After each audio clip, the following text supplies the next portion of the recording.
जनपद फतेहपुर की सदर तहसील क्षेत्र में स्थित मदारीपुर कला में लगभग 750 करोड़ रुपए की लागत से प्रस्तावित सीवर लाइन परियोजना के भूमि पूजन कार्यक्रम के दौरान अव्यवस्थाओं को लेकर राष्ट्रीय पिछड़ा वर्ग आयोग की अध्यक्ष एवं पूर्व केंद्रीय मंत्री साध्वी निरंजन ज्योति तथा उत्तर प्रदेश सरकार की राज्य मंत्री कृष्णा पासवान नाराज हो गयी। कार्यक्रम में माइक और मंच व्यवस्था ठीक न होने पर दोनों नेताओं ने अधिकारियों और संबंधित जिम्मेदारों पर जमकर फटकार लगाई। भूमि पूजन कार्यक्रम में बड़ी संख्या में जनप्रतिनिधि, अधिकारी और स्थानीय लोग मौजूद थे, लेकिन संबोधन के दौरान ध्वनि विस्तारक यंत्र और माइक की समुचित व्यवस्था नहीं होने से कार्यक्रम के कुछ समय के लिए बाधित रहा।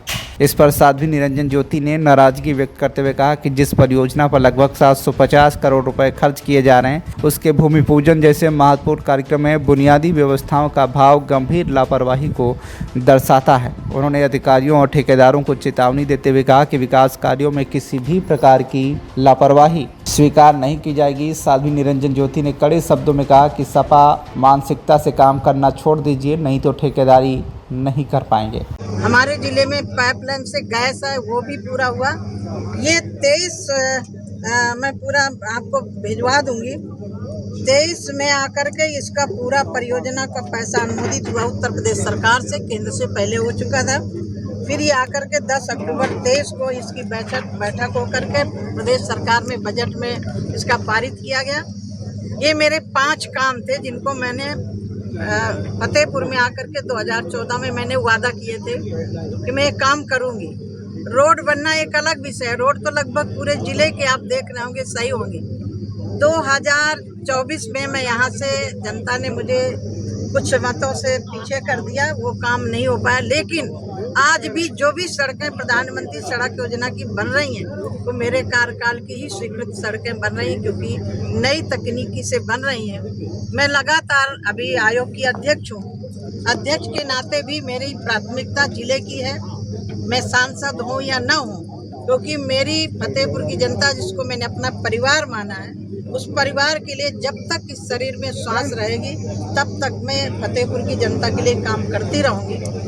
मुझे लग रहा है कि शायद इस काम के लिए पहल नहीं की गई होती। लेटर लिखना एक अलग विषय हो जाता, लेकिन लेटर के साथ साथ पहल करनी पड़ती है, अधिकारियों के साथ बैठना पड़ता है। जैसे सपोज आपका विजयपुर वाला मार्ग है, पहले 35 करोड़ का हुआ, फिर वो काम नहीं हो पाया। 8 करोड़ का पैसा शेष बचा, उसको सिलेंडर करवाया। सिलेंडर करवाने के बाद फिर 99 करोड़ का वो बजट पास करवाया। आज आप देख रहे होंगे कि वो भी सड़क आपकी एकदम हाईवे सड़क की तरह लग रही है। तो मैंने जो फतेहपुर में वादे की योजना 7.5 करोड़ की है, 750 करोड़ की, जिसमें अभी 14 वार्ड के लिए, क्योंकि कोई भी परियोजना होती 50% पहले पैसा आता है। अभी 14 वार्डों में काम शुरू भी हो गया है। और मुझे लग रहा है कि ये मेरे 2014 से लेकर के 23 तक इसमें मैंने लगातार परिश्रम किया और सरकार, दोनों सरकारें हुई, आज ये धरातल पर काम शुरू हो गया है। मुझे जानकारी जो मिली कि जब बीपी सिंह जी प्रधानमंत्री थे तब इसका शिलान्यास किया था। मैं नहीं जानती हूँ कि किस कारण से वो धरातल पर नहीं हो पाया था, लेकिन मैं आज फतेहपुर वासियों के लिए समर्पित कर रही हूँ। जिस योजना के तहत ये कार्यक्रम आयोजित किया गया है फतेहपुर के लिए। सबसे बड़ी समस्या थी बरसात में यहाँ पानी भर जाता था, सीवर का पानी रोड में आ जाता था। अब सीवर का पानी रोड में नहीं आएगा। जहाँ हम सब लोग बैठे हैं यहीं ट्रीटमेंट सेंटर बन रहा है, और आपने देखा होगा बगल में नाला भी है, बहुत बड़ा नाला है। वो पानी ट्रीटमेंट होकर के नाले में जाएगा, सिंचाई के भी काम आएगा, और शहर का एक बहुत बड़ा नर्क खत्म हो रहा है। यदि मैं बताना चाहूँ तो मैंने पहले सत्र में 7 जुलाई 2014 में 377 के तहत लगाया था। उसके बाद 23 अगस्त को 377 के तहत लगाया। 16 सितंबर को माननीय शहरी विकास जब तत्कालीन हमारे वेंकैया नायडू जी थे, उसके बाद 11 जनवरी को माननीय मुख्यमंत्री तत्कालीन उत्तर प्रदेश अखिलेश यादव जी थे, लेकिन उन्होंने इसकी स्वीकृति नहीं दी। फिर मैंने 16 मार्च को अखिलेश यादव जी से मिलकर के इसकी बात रखी, फिर भी उन्होंने कोई आश्वासन नहीं दिया।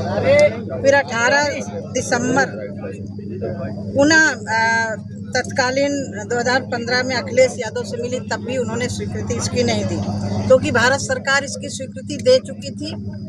मेन था प्रदेश में सरकार होना, क्योंकि ज़मीन और जो भी व्यवस्थाएं होती है प्रदेश सरकार को लागू करना होता है। उसके बाद फिर मैंने वेंकैया नायडू जी को 27 जनवरी को दिया 2016 में। फिर मैंने वेंकैया नायडू जी को दिया 23 फरवरी को। फिर मैंने 2 मार्च माननीय शहरी विकास राज्य मंत्री जो हमारे बाबुल सुप्रियो थे उनको दिया, उनसे पहले की बैठक की। फिर उसके बाद सौभाग्य खुला इस फतेहपुर का, जब हमारे उत्तर प्रदेश में 2017 में माननीय मुख्यमंत्री योगी आदित्यनाथ जी बने, तब 23 मार्च को मैंने शायद 17 मार्च को शपथ हुई थी, उसके बाद 23 मार्च को मैं माननीय मुख्यमंत्री जी के पास बैठी, तत्काल मैंने उसके विषय पर बात की। फिर लगातार मैं ये बताना चाहती हूँ कि बहुत सारे लोग इसको कन्फ्यूजन कर रहे हैं। मैं इसलिए कहना चाहती हूँ कि किसी का काम किसी को श्रेय हमारी भारतीय जनता पार्टी को जाएगा, क्योंकि केंद्र में जब प्रदेश में सरकार बनी तब ये काम स्वीकृत हुआ।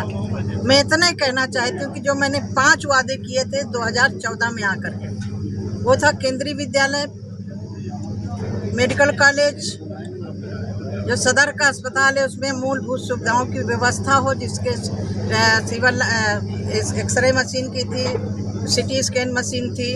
आरोप लगा रहे हैं तो भूचल खाने उन्हीं की। आज मैं जिस उद्देश्य को लेकर के उसी विषय पर बात करूँगी। कम शब्दों में देखिए, ये सबसे बड़ा काम है जिले के लिए, और जिले की जनता की मांग भी थी, और जिले का जिला के लिए प्रभावित, नगर के लिए प्रभावित नहीं होता था, पूरा जिला प्रभावित होता। कोर्ट में आना पड़ता था, बाजार में आना पड़ता, हर काम के लिए शहर में आना पड़ता था, तो पूरा जिला प्रभावित होता था। कितनी लागत से बन रहा सिविल ये लाइन? पूरा का पूरा जो बजट है उसका 750 करोड़ है। वो जितना काम होता जाता है उसका सरकार पैसा देती जाती है। कितने उसकी समय सीमा निर्धारित होगी इसको पूरा करने के लिए? समय सीमा उसकी निर्धारित है, मैं अभी देख करके बता दूंगी। शुरू हो गए ठीक। ये पूरा 750 करोड़ से लागत का जब दूसरा पेज आएगा उसका पैसा आप आते हैं। कितने सालों का प्रोजेक्ट है ये? क्या निगरानी की जाएगी? गुणवत्ता को लेकर के हमारे सभी पदाधिकारी, हमारे जनपद के जो हमारे जनप्रतिनिधि हैं, सबकी जिम्मेदारी है कि उसकी गुणवत्ता सही रहे, और कहीं भी शिकायत मिलेगी तो उसको मैं जरूर संज्ञान में लेकर के, गुणवत्ता में हम समझौता नहीं करेंगे। आपने देखा होगा कि मैंने किसी काम में, जिले में किसी काम में मैंने समझौता नहीं किया है। दिक्कत ये हो रही कि हम सब लोगों को आगे आकर के, इसमें देखो एक राजनीतिक होता है आरोप लगाना, एक सचमुच में किसी भी काम के लिए धरातल में उतारना, ये एक व्यक्ति के लिए काम नहीं हुआ है, पूरे शहर के लिए हुआ है, पूरे नगर के लिए हुआ है। बाजार में बहुत सारे लोग आते हैं। मुझे याद है कि मैं 2009 में आई थी, गाजीपुर में एक बैठक लेनी थी। उस समय बरसात का सीजन था, यही तामेश्वर मंदिर के पीछे छोटी नौका चल रही थी। वो भी दिन मुझे याद है। तब दोबारा वो हमारी आगे आने वाली पीढ़ी को न भुगतना पड़े, इसलिए हमने प्रयास किया है, और आज मैं बहुत दिन से इस कार्यक्रम के लिए लगी थी। इसका पूजन करते हैं, फिर ये काम करें। फतेहपुर से पंकज पटेल की रिपोर्ट, TV1 इंडिया न्यूज।